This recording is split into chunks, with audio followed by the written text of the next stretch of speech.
আল্লাহ তাআলা রাসূল সাল্লাল্লাহু আলাইহি ওয়াসাল্লামকে কোন উদ্দেশ্যে দুনিয়ায় পাঠিয়েছেন সেই বিষয়ে বিস্তারিত আলোচনা করব।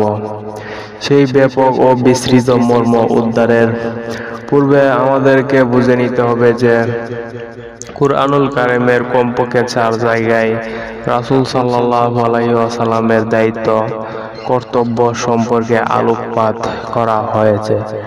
বলা হয়েছে তাকে এই দুনিয়াতে কেন পাঠানো হয়েছে এবং কি দায়িত্ব তার উপর অর্পণ করা হয়েছে।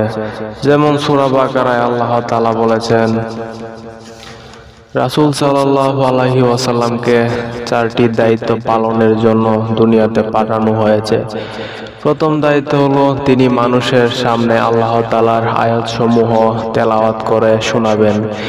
দ্বিতীয় দায়িত্ব হলো তিনি আয়াতগুলোর মর্মার্থ মানুষকে শিক্ষা দিবেন। তৃতীয় দায়িত্ব হলো তিনি মানুষকে হিকমত তথা জ্ঞান গর্ব কথা ও কাজ শিক্ষা দেবেন। চতুর্থ হলো তিনি মানুষের অপবিত্র আত্মাকে পবিত্র করবেন।